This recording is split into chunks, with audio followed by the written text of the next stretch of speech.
The problem with eternity was its appalling lack of texture. King Kaelin, sovereign of the shadowed realm and lord of all that slumbered under the cold moon, had come to experience time as a great, placid lake. Centuries rippled and passed, but the water remained the same depth, the same chilling temperature. He had outlasted empires, watched mountains grind to dust, and tasted every conceivable vintage of wine and blood. The result was a boredom so profound it had become a physical weight, a shroud of ennui he wore more consistently than his crown. His court was a stagnant collection of ancient predators, their intrigues as predictable as the tides. They feared him, of course. His power was absolute, a thing of myth even to his own kind.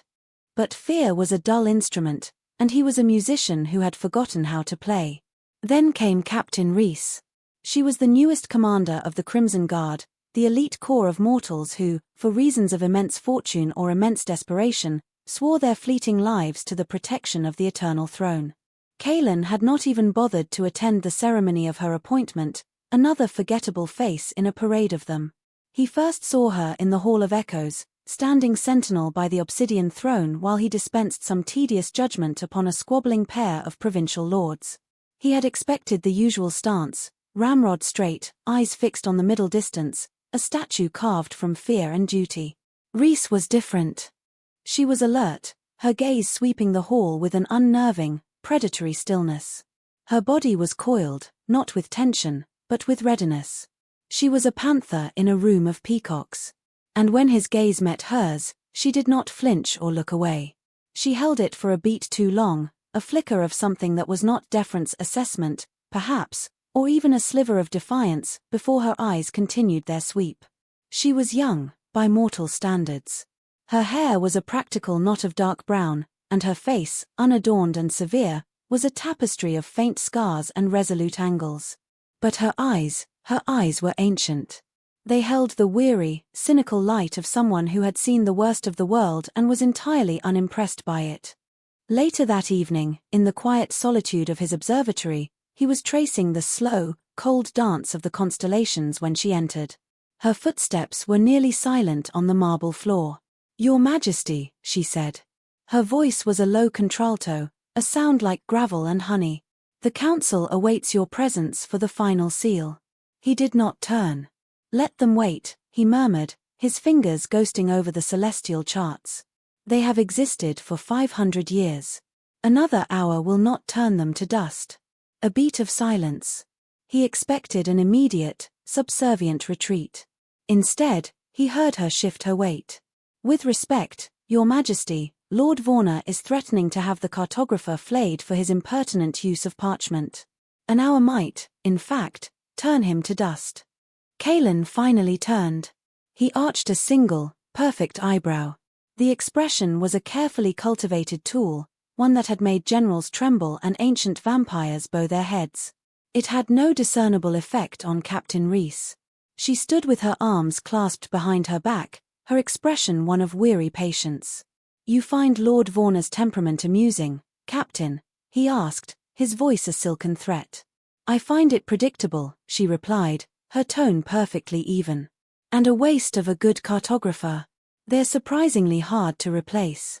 The sheer, unadorned honesty of it struck him. She wasn't being insolent, not precisely.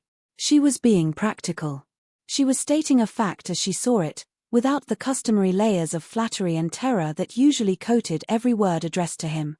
A strange, unfamiliar sensation fluttered in the barren landscape of his chest. It was interest. A genuine, prickling curiosity. "And you believe my presence will soothe her?" he pressed, stepping down from the dais. He moved with a liquid grace that was utterly soundless, a predator's glide. He stopped before her, close enough to feel the faint warmth radiating from her skin, to smell the clean, metallic scent of her polished armor and the living, breathing human beneath it. Her heartbeat was a steady, unhurried rhythm in the vast silence of the room. It did not accelerate as he drew near. "I believe your presence will remind her that you are the king," Rhys said, her gaze unwavering, "and that the castle's staff are your property to manage or mismanage, as you see fit." There it was again. That dry, cutting wit, delivered with the bland professionalism of a field report. A smile, the first real one in a decade, threatened to breach his lips. He suppressed it, turning it into a thoughtful frown. An interesting perspective, Captain. He swept past her, the edge of his velvet cloak brushing against her arm. He felt the jolt of it, a spark of warmth in his cold existence. As he walked toward the council chambers, he felt the ghost of that smile linger. Predictable. She had called his court predictable. She was right. But she, he suspected, was anything but. And in the vast, still waters of his eternal boredom, Kaelan felt the first, faint ripple of a new and dangerous tide. An idea began to form, a game to be played. He wanted to see more of that coiled readiness, that unimpressed gaze. He wanted to test the limits of her flawless, infuriating competence. For the first time in centuries, the king was looking forward to tomorrow. The next week was an exercise in subtle observation. Kaelan watched Rhys from a distance, studying her rhythms, her unwavering vigilance. She was a creature of profound discipline. She moved through the Gothic grandeur of his castle not with awe, but with a brisk, tactical assessment. She saw vulnerabilities where his architects had seen beauty. A sweeping balcony was a sniper's perch, an ornate tapestry, a hiding place for an assassin. She saw his world not as a home, but as a battlefield. Her presence was a constant, quiet hum of energy in the stagnant air of the court, and he found himself drawn to it, a moth to a mortal flame. He decided the game would begin in the western catacombs. It was a section of the castle that had been sealed for centuries, a relic of a more paranoid, less civilized age. It was rumored to be riddled with the crude, mechanical traps of his ancestors, pressure plates, scything blades, dart launchers. The official histories claimed they had all been deactivated during the Great Pacification 300 years ago. Kaelan knew for a fact that several had been deliberately overlooked. "I wish to view the sepulchre of King Malika," he announced one afternoon, his tone one of regal caprice. Vorna, ever at his side, had looked momentarily surprised. "Your Majesty, the western wing is unstable. It is a place of dust and memory. Surely the royal crypts are more fitting," she'd countered, her voice smooth as aged wine. "I am weary of fitting places, Vorna," he had replied, already moving. "I have a sudden desire for dust and memory. Captain Rhys, you will accompany me." He saw the flicker in Rhys's eyes as he said it. Not fear, but a sharpening of her focus. She gave a short, clipped nod. "As you command." He led the way, carrying a single, ornate lantern that cast dancing, monstrous shadows on the stone walls. The air grew cold and thick with the smell of damp earth and decay. Rhys followed 3 paces behind him, her boots making soft, deliberate sounds on the uneven floor. He could feel her attention on his back, a palpable weight. She was scanning everything, the ceiling, the walls, the very flagstones beneath their feet. He had to hide a smile. She was already expecting trouble. Good. They passed through a series of crumbling antechambers, the silence broken only by the drip of water and the scuttling of unseen things. "My great-great-grandsire was a theatrical man," Kaelan remarked, his voice echoing in the oppressive quiet. "He believed a king's tomb should be as well defended as his throne room. A rather sentimental notion." "A practical one," Rhys corrected from behind him. "The dead can't protect their own gold." He chuckled, a dry, rustling sound. "You have a gift for stripping the romance from any occasion, Captain." "It's a living," she said flatly. They entered a long, narrow corridor. The air was unnaturally still. Kaelan, with his ancient senses, could feel the subtle tension in the air, the faint metallic taste of oiled springs and weighting mechanisms. He knew precisely where the pressure plate was, a slightly discolored stone 3 feet ahead. It was connected to a pair of massive, scythe-like blades hidden in the walls, designed to swing out and meet at chest height. It was, he had to admit, brutally effective. He slowed his pace, feigning a sudden interest in the carvings on the wall. "Remarkable," he murmured, tracing a faded glyph with one finger. The artistry of the Third Dynasty was so visceral he took a half-step back, then, with a performance of sublime clumsiness, he pretended to lose his footing.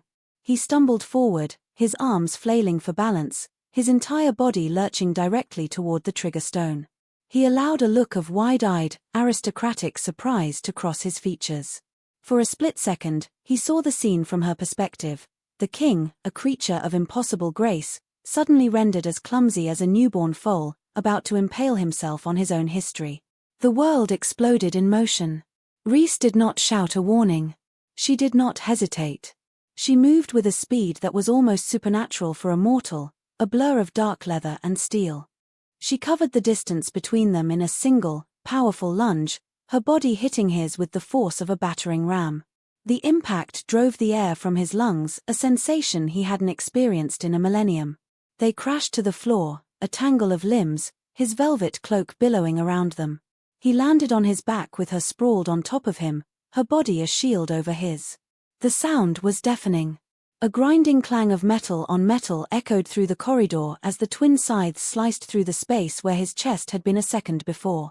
They met with a shower of sparks, their ancient edges still lethally sharp, quivering inches from Rhys's head. Dust and stone fragments rained down on them.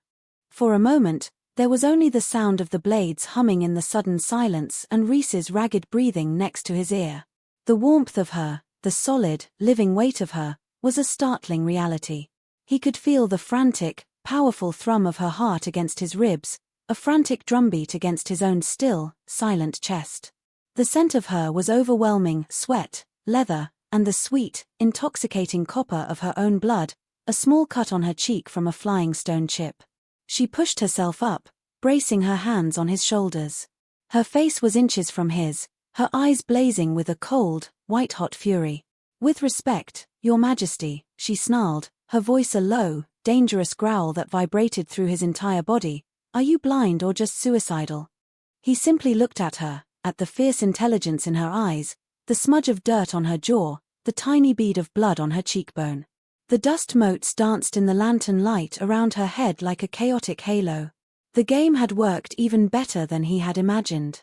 The rush of it, the proximity, the raw, unfiltered anger directed at him, it was intoxicating.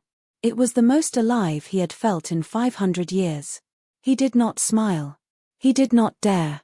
He merely held her furious gaze and felt the ancient, placid lake of his soul stir into a storm. The incident in the catacombs set a new tone for their interactions. Rhys's vigilance, already formidable, became something akin to a physical presence.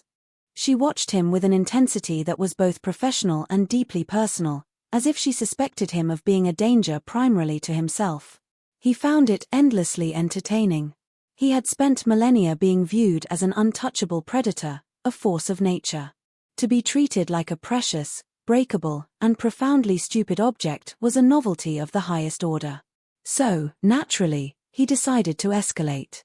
A clumsy stumble was one thing. An assassination attempt was another. It required more planning, more artistry. He selected his assassin with care, a young, foppish vampire named Lucian, whose primary vices were gambling and vanity. Lucian owed a significant debt to one of Kaelin's financial agents, making him both malleable and desperate. Kaelin summoned him to a private chamber, the air thick with the scent of old books and unspoken power.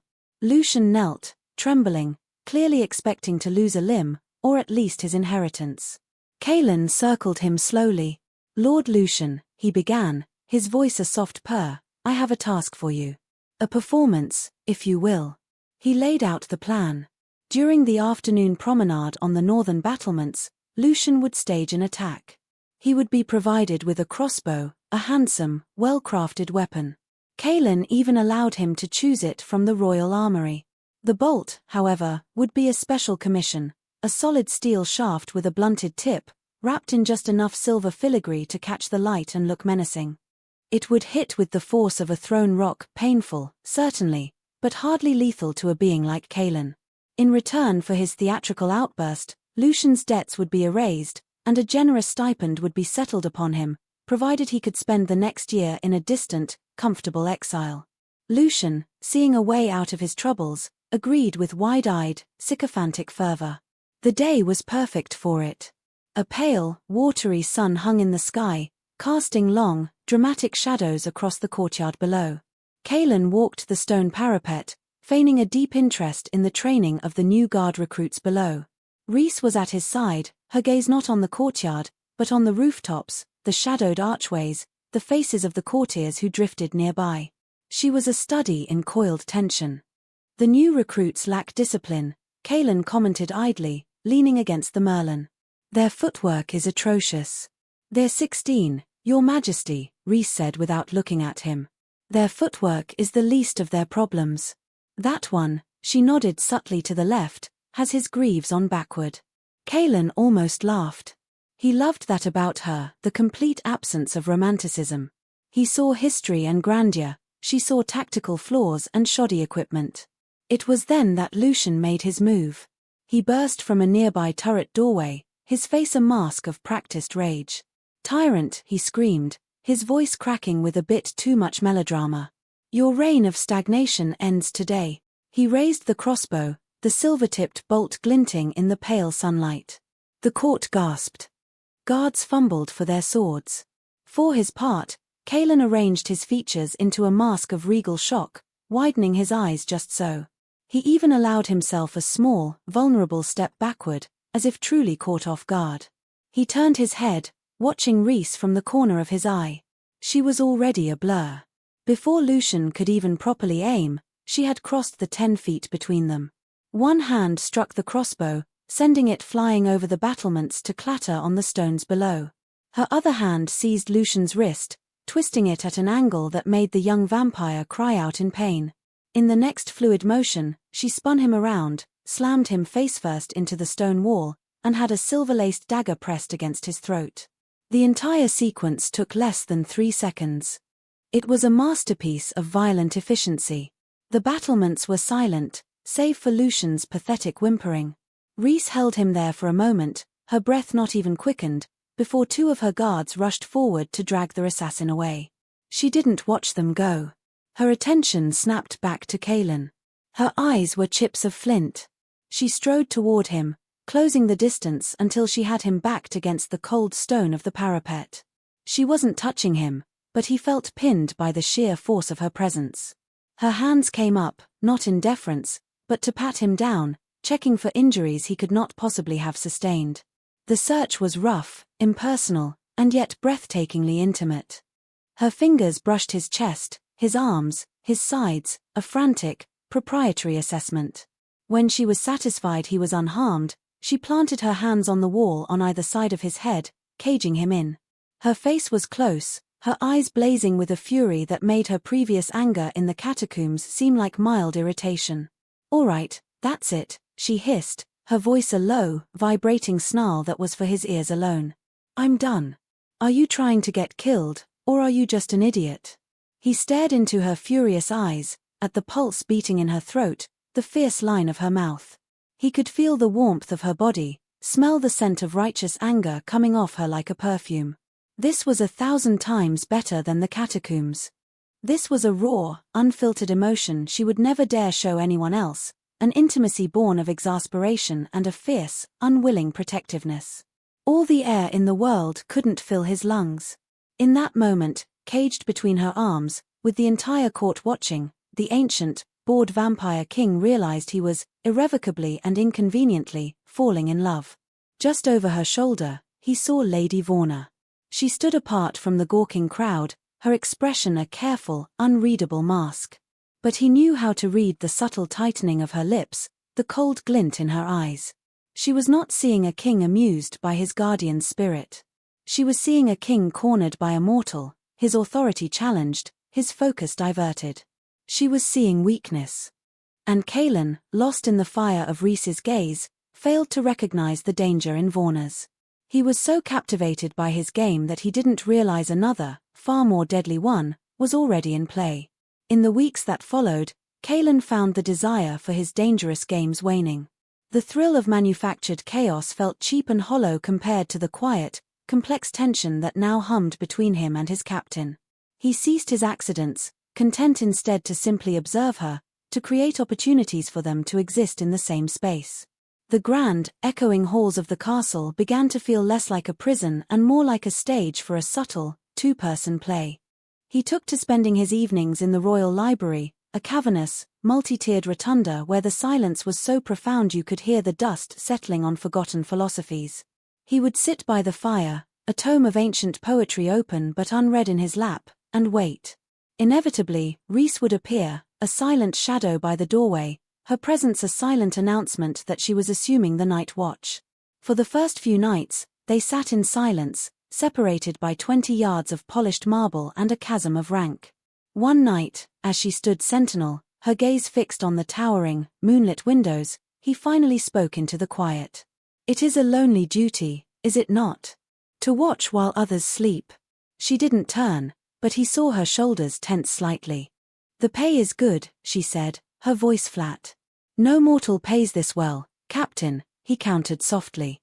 "The Crimson Guard's charter promises wealth beyond measure, but it demands a life. No one sells their life for mere gold. What is it you are truly buying?" The silence stretched. He thought she wouldn't answer. He watched the firelight flicker across the spines of 1,000 leather-bound books, each one a life, a story, condensed to ink and parchment. Finally, she spoke, her voice low, directed at the window rather than at him. "My sister," she said. "She has the lung fever. The kind that eats you from the inside out. The healers in our village use leeches and prayer. The physicians in the capital, the ones who can actually make a difference, require a king's ransom." She paused, and he could hear the carefully controlled emotion in her throat. "My contract pays for them. It buys her time. It buys her breath." The simple, devastating honesty of it silenced him. He, who had lived 10,000 lives, had forgotten the brutal calculus of one. He saw her then, not as a fascinating puzzle or an object of his affection, but as a woman bound by a fierce, desperate love. It was a love so powerful she would stand guard over a monster in a dying castle to keep it alive. "She must be very proud of you," he said, the words feeling inadequate, small. Rhys finally turned to look at him. In the flickering firelight, the hard edges of her face seemed to soften. "She thinks I'm a quartermaster for a merchant lord in the south," she said, a ghost of a wry smile touching her lips. "It's better that way." A fragile bridge had been built across the chasm between them. He found himself wanting to share something in return, a piece of himself not shrouded in myth or power. "I had a brother once," he found himself saying, the memory rising unbidden, a fossil from the deep strata of his past. He loved to watch the stars. He believed that each one was the soul of a fallen king. Watching over his descendants, he looked up, toward the high, arching ceiling of the library. "He died of a fever, not so different from your sister's. I was a boy. It was 2,000 years ago." He said it simply, a statement of fact, but he felt the weight of it, the sheer, crushing scale of the time that had passed. He felt Rhys's gaze on him, and for the first time, he saw not vigilance or anger, but a flicker of something else. Understanding. Perhaps even a sliver of pity. She saw, in that moment, not the immortal king, but the boy who had lost his brother and had been losing pieces of himself to time ever since. They spoke no more that night, but the silence was different. It was no longer empty. It was filled with the weight of their shared vulnerabilities. He noticed the small things about her, a tiny, silver locket she wore tucked beneath her gorget, the way she would unconsciously rub a faint scar on the back of her left hand when she was deep in thought. And she, in turn, began to see past the crown. She saw the profound weariness in his eyes when he thought no one was looking, the way his hands, unnaturally still, always seemed to be restraining an immense, ancient power. This new, quiet intimacy was a far greater threat to the court's stability than any of Kaelin's theatrical games had been. The games were a spectacle, the predictable eccentricity of an all-powerful ruler. But this quiet camaraderie, these shared silences in the library, this looked like influence. Lady Vorna, in particular, watched with a cold, calculating eye. She saw a human worming her way into the king's confidence, her mortal fragility a contagion spreading through the heart of their eternal world. The king was no longer playing. He was changing. And to Vorna, who had built her power on the bedrock of his unchanging nature, change was the one sin that could not be forgiven. She began to whisper in the shadowed alcoves of the court, her words seeds of dissent planted in the fertile ground of fear and ambition.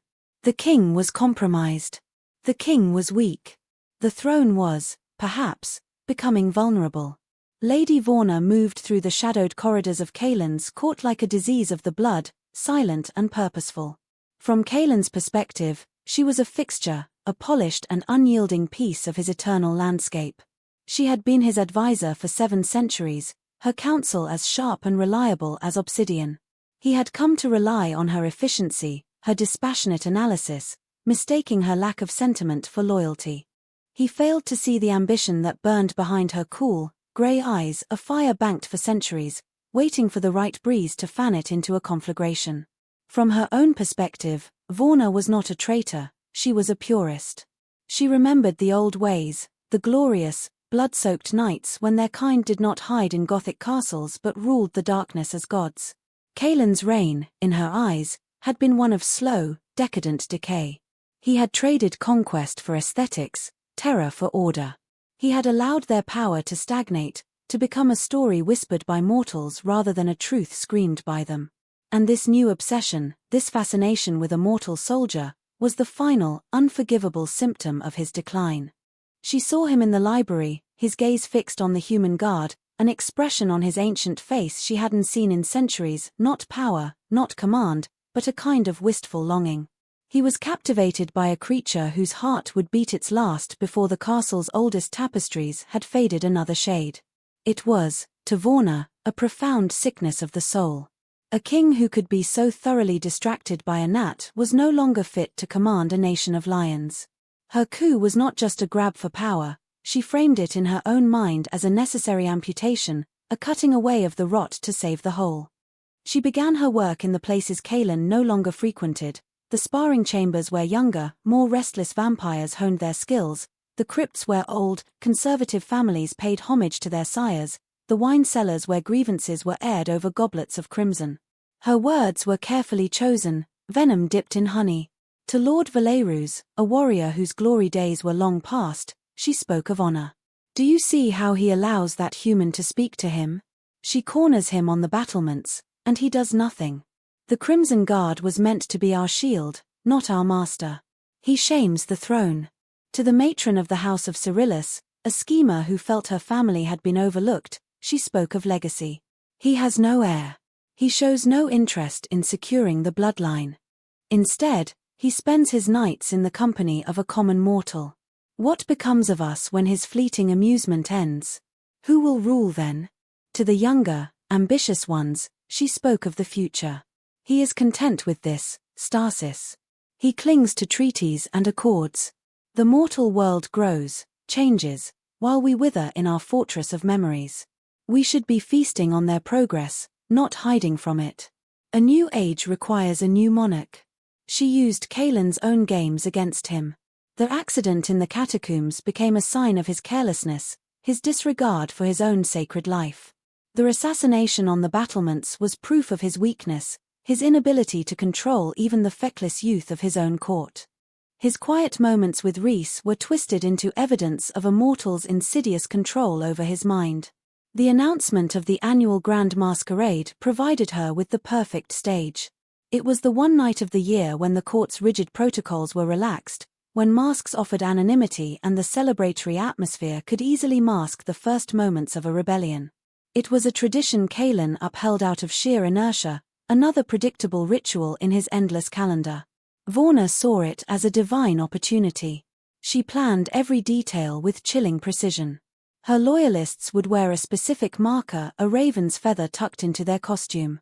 The castle guard rotations would be altered, placing those loyal to her at key positions, the main gates, the armory, the king's own chambers. The string quartet was bribed to play a specific, discordant chord as the signal to strike. The attack would be overwhelming, designed to succeed before Kaelin could rally his personal power. One evening, just days before the ball, Kaelin was walking with Rhys through the moon-drenched gardens. The air was cool and sweet with the scent of night-blooming jasmine. He was telling her a story about the constellations, a myth from a forgotten human tribe he'd known long ago. He felt relaxed, at ease, the crushing weight of his crown momentarily forgotten. As they rounded a sculpted hedge, they saw Vorna, standing by a fountain, speaking in low tones with Lord Valerus. When she saw them, she fell silent, offering Kaelin a deep, respectful bow. Valerus did the same. "Your Majesty," Vorna said, her voice smooth as polished marble. We were just discussing the final preparations for the masquerade. It will be a night to remember. I am sure it will be, Vorna, Kaelin replied, oblivious. He glanced at Rhys, a small, private smile on his lips, before continuing their walk. He did not see the look that passed between Vorna and Valerus. A look of shared purpose, of cold, final resolve. The audience knew the danger, the web of treason being woven around the oblivious king. Kaelin, lost in the simple pleasure of a shared moment with the woman who had inadvertently woken him from his slumber, saw only the stars.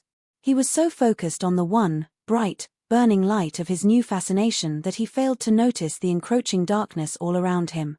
The night of the grand masquerade arrived on a wave of chilled air and silver moonlight. The great hall had been transformed. Thousands of candles floated in the enchanted air, their light glinting off crystal goblets and the polished obsidian floor, making the entire chamber look like a captured piece of the night sky. The scent of beeswax, expensive perfume, and night-blooming moon-petal flowers hung heavy in the air. A string quartet, perched on a balcony draped in black velvet, played a waltz that was both haunting and beautiful, a perfect soundtrack for the court of the eternally damned. The guests were a river of silk, satin, and shadow.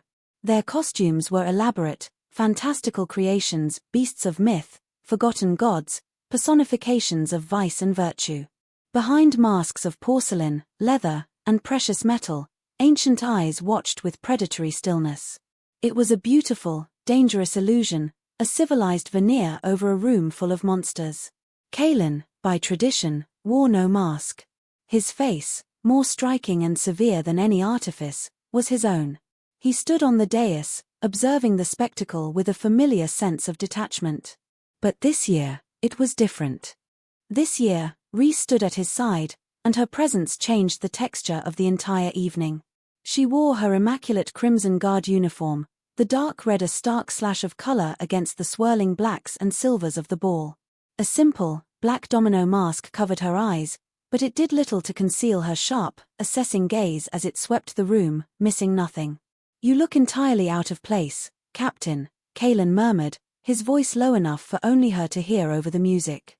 "That's the point of a guard, Your Majesty," she replied without turning her head. "To not blend in." "A pity," he said, a genuine note of regret in his voice. "The music is quite lovely. It would be a shame to let it go to waste." He extended a hand to her. "Dance with me." Rhys froze. Her head snapped toward him, her eyes wide with shock behind her mask. "Your Majesty, I am on duty. It would be a dereliction." "I am the king," he interrupted softly, his hand still extended. "I am relieving you of your duty for the duration of one waltz." "That is an order, Captain." He saw the conflict in her posture, the rigid set of her shoulders warring with the undeniable command. For a moment, he thought she would refuse. Then, with a sigh that was pure exasperation, she placed her gloved hand in his. Her grip was firm, professional. He led her down from the dais and onto the dance floor. The other dancers parted before them like a receding tide, clearing a space in the center of the hall. The quartet, seeing the king, seamlessly transitioned into a slower, more melancholic piece. Kaelin pulled her into the formal posture of the waltz. Her body was stiff, her movements clipped and awkward. She was trying to dance while simultaneously scanning the room for threats, a hopeless division of focus. "Breathe, Rhys," he whispered, his lips close to her ear. He used her given name for the first time, a deliberate intimacy. He felt her shudder slightly. "For the next 3 minutes, the only threat you need to worry about is my left foot. I confess, a little out of practice." A small, choked sound that might have been a laugh escaped her. "Somehow I doubt that." "Trust me," he said, and began to lead. He moved with the fluid, effortless grace that came from millennia of practice. He guided her through the steps, his hand firm on her back. Slowly, miraculously, she began to relax. The rigid lines of the soldier softened. Her steps began to match his. She stopped scanning the crowd and finally, hesitantly, met his gaze. The world fell away. There was only the music, the candlelight, and the astonishing, unguarded intensity in her eyes. The mask hid her identity from the court, but here, in his arms, it felt as if all her barriers were gone. He saw not the cynical captain, but the woman who would sell her life for her sister. He saw the fire, the intelligence, the profound and weary strength that had so captivated him. In his long, long life, he had held empresses and goddesses in his arms. None of them had felt as real, as substantial, as the mortal soldier who was currently trying very hard not to step on his feet. A feeling he could only identify as peace settled over him. It was a profound, terrifying stillness. This, he realized, was what he had been searching for in his foolish, dangerous games. Not the thrill, not the adrenaline, but this. This connection. This breathtaking, horrifying, beautiful feeling of being truly seen. He was in love. The realization was not a thunderclap, but a quiet, absolute certainty that settled into the very marrow of his ancient bones. The final notes of the waltz hung in the air, shimmering, before fading into silence. They stood for a moment in the center of the floor, the court watching them in stunned silence. He did not want to let her go. But the moment was broken.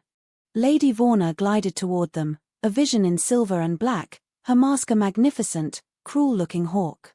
"A beautiful dance, Your Majesty," she said, her voice a silken purr that slid like ice down Kaelin's spine.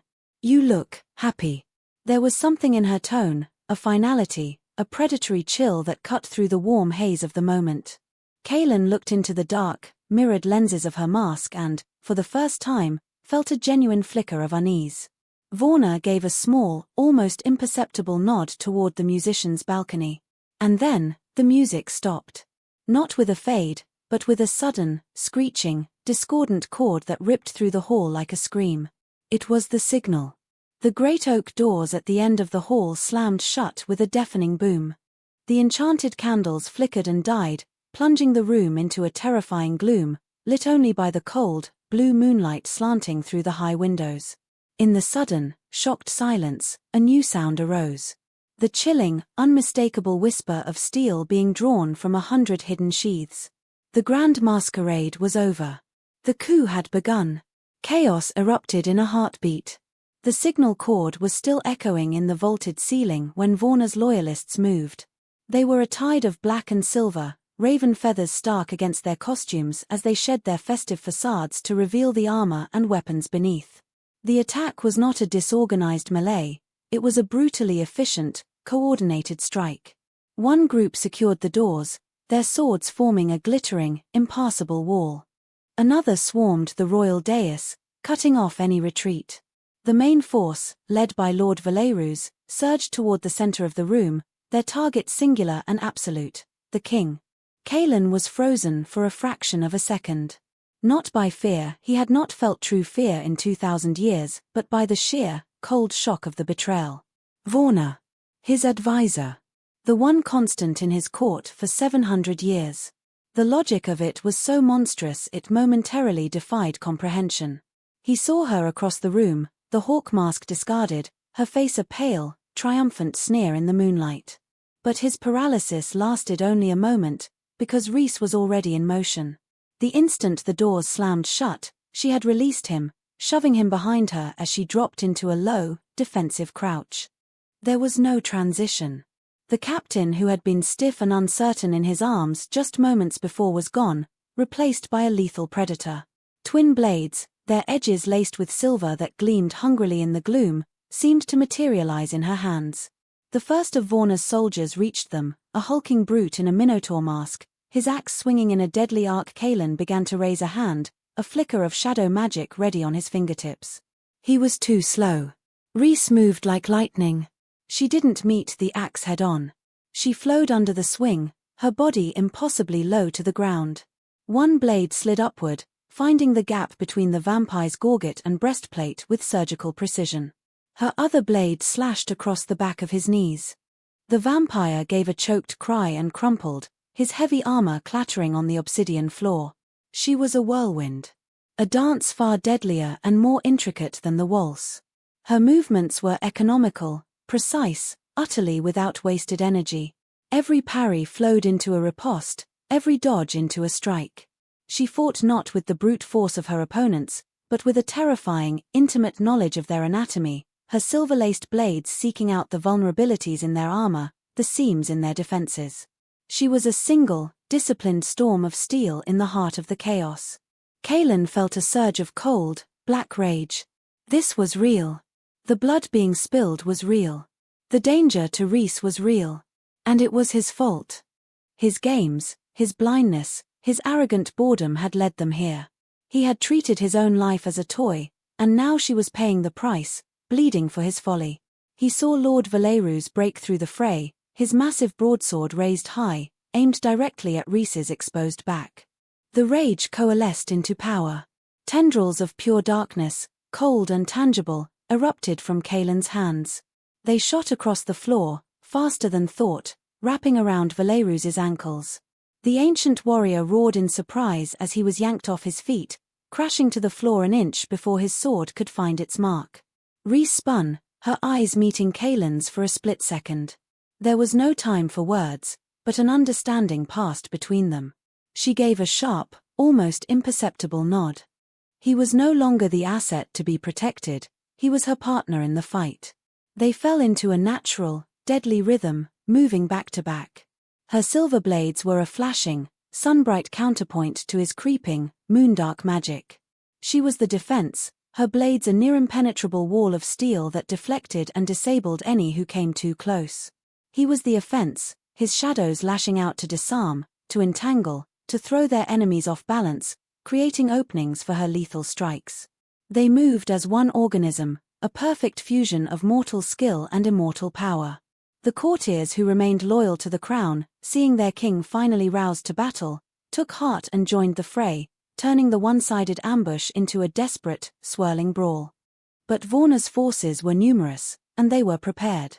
They pressed in, a relentless wave of steel.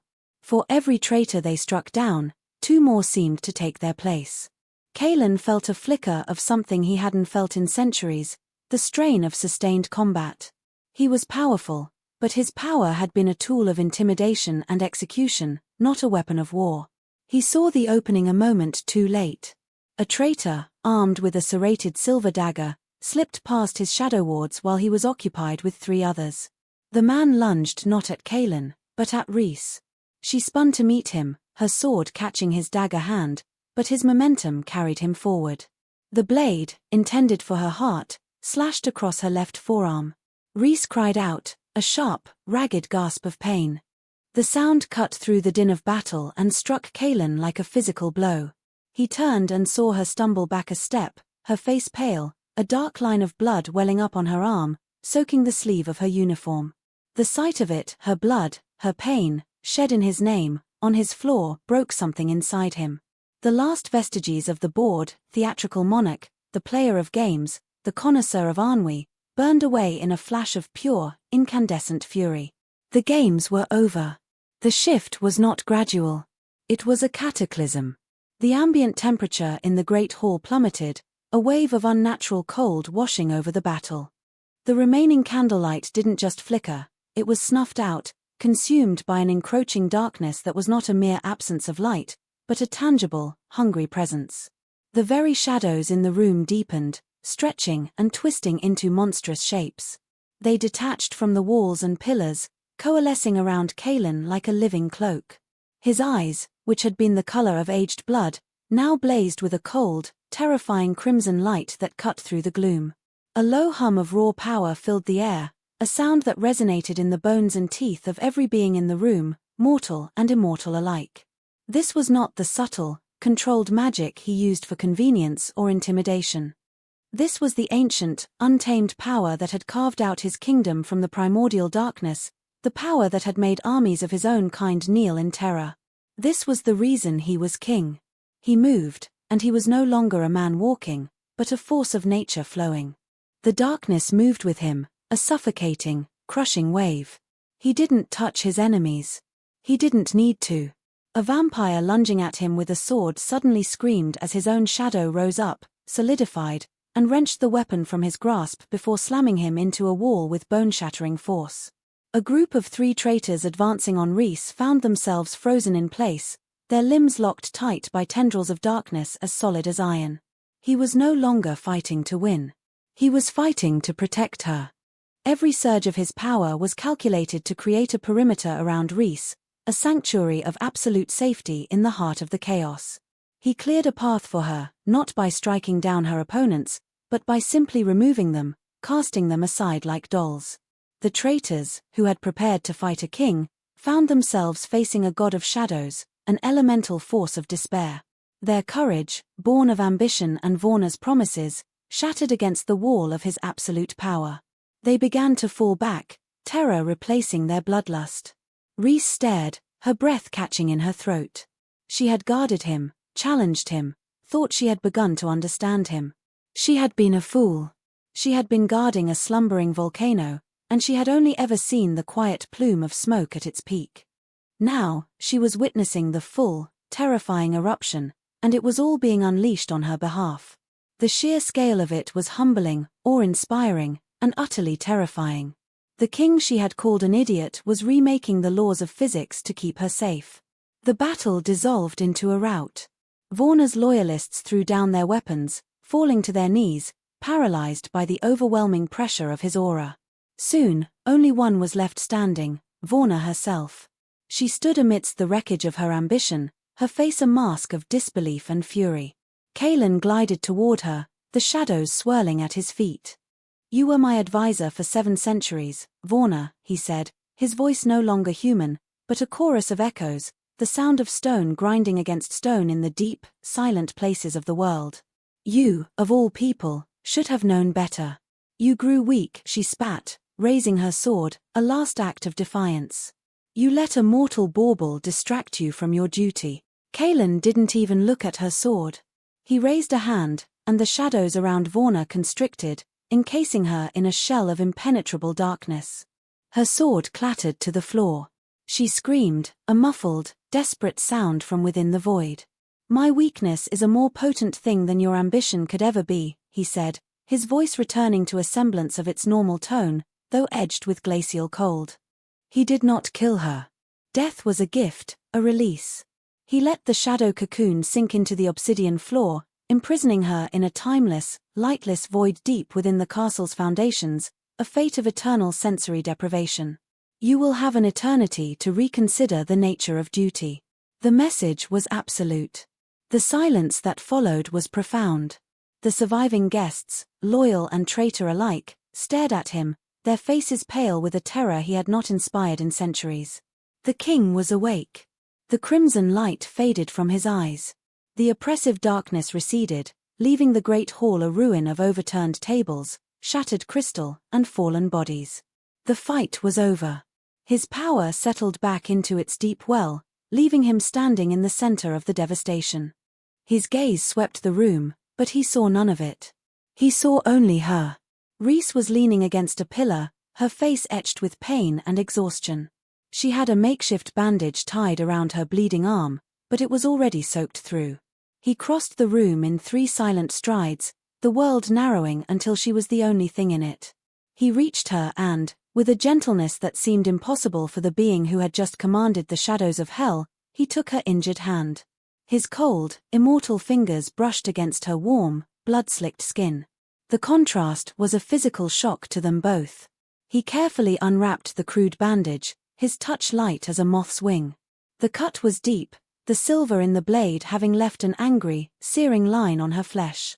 "Your contract with the crown," he said, his voice quiet, almost hoarse, "stipulates that it is rendered null and void should you sustain a permanent injury in the line of duty." He looked up from her wound, his eyes meeting hers. They were filled with a raw, ancient pain and a startling, profound vulnerability. "Your contract is fulfilled, Captain. You are free to go. The payment for your sister's care will be made in perpetuity. You have my word."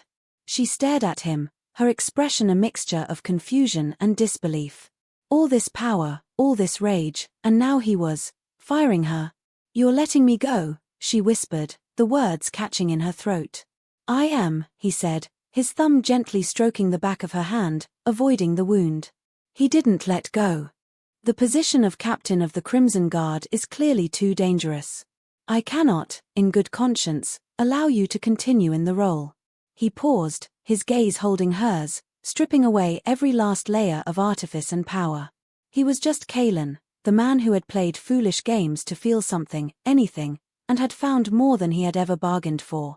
However, he continued, his voice dropping even lower, becoming a soft, intimate murmur that was lost to the rest of the ruined hall. A new position has become available. The responsibilities are considerable. It requires endless vigilance, a cynical wit, and the patience to endure a monarch who is, on occasion, an idiot. He lifted her hand, the one that was not injured, and brushed his cold lips against her knuckles. The gesture was more binding than any contract, more sacred than any coronation.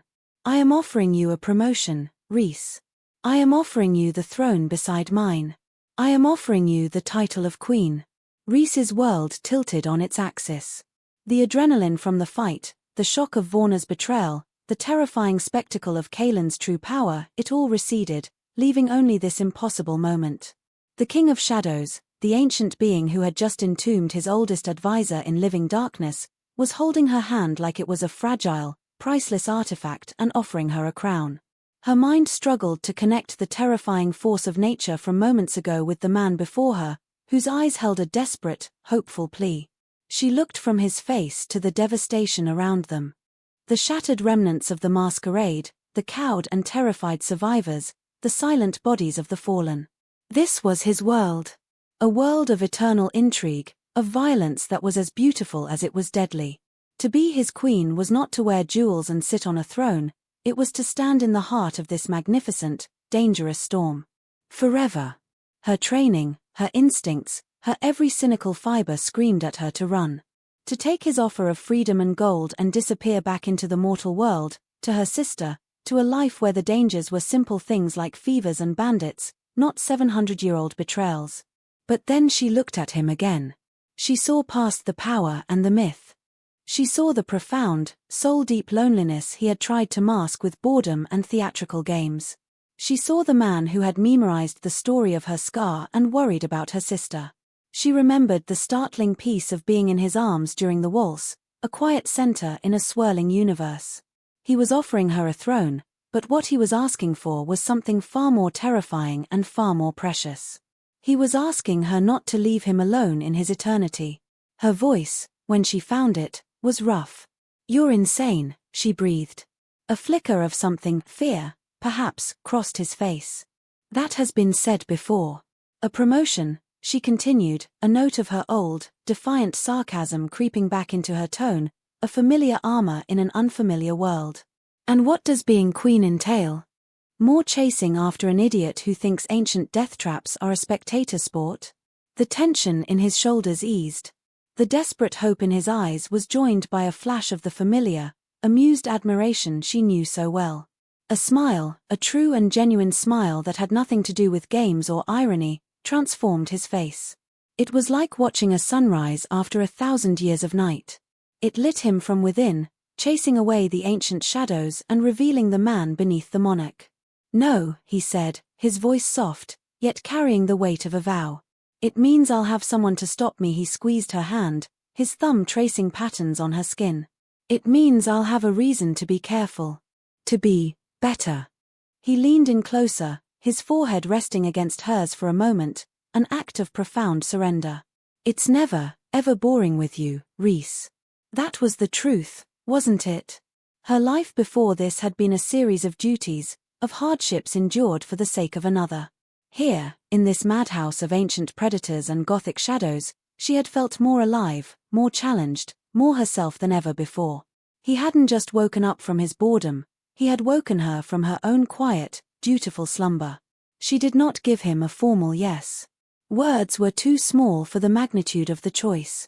Instead, she looked down at their joined hands, his, pale and cold and powerful, hers, scarred and warm and mortal, and tightened her grip. It was an answer, an acceptance, a promise. A new chapter began, not with a proclamation, but with that quiet, binding gesture. In the months that followed, the court was rebuilt, not just physically, but fundamentally. The stagnant air of centuries was swept away by a fresh, bracing wind. The whispers in the shadows were replaced by a new kind of respect, one born not just of fear, but of awe for the king who had been roused, and for the mortal woman who had roused him. Rhys never wore a crown, not in the traditional sense. Her crown was the twin silver-laced blades that were never far from her side, and the unwavering, intelligent authority in her eyes. She stood beside Kaelin on the dais, not behind him, a partner, not a consort. Her pragmatism tempered his theatricality. Her mortality gave his eternity a focus, an anchor in the flowing river of time. He taught her the intricate dance of immortal politics, and she taught him the simple, profound beauty of a single, finite sunrise. His games were gone, replaced by a genuine, shared life. There were still moments of friction, of course. He would occasionally slip into his old, dramatic habits, and she would meet them with a raised eyebrow and a dry comment that could cut glass. But the friction was the spark that kept their world bright. One evening, years later, they stood together in the observatory, watching a comet streak across the velvet darkness. His arm was around her, her head resting on his shoulder. The silence between them was comfortable, complete. "Are you bored?" she asked quietly. He turned his head, his lips brushing against her hair. The scent of her was still the most intoxicating thing in his world. He thought of the long, grey, featureless expanse of his life before her, that great, placid lake of ennui. And he thought of the vibrant, challenging, endlessly fascinating world she had built with him. "No," he whispered, his voice filled with a wonder that was still new, even after all this time. "Never."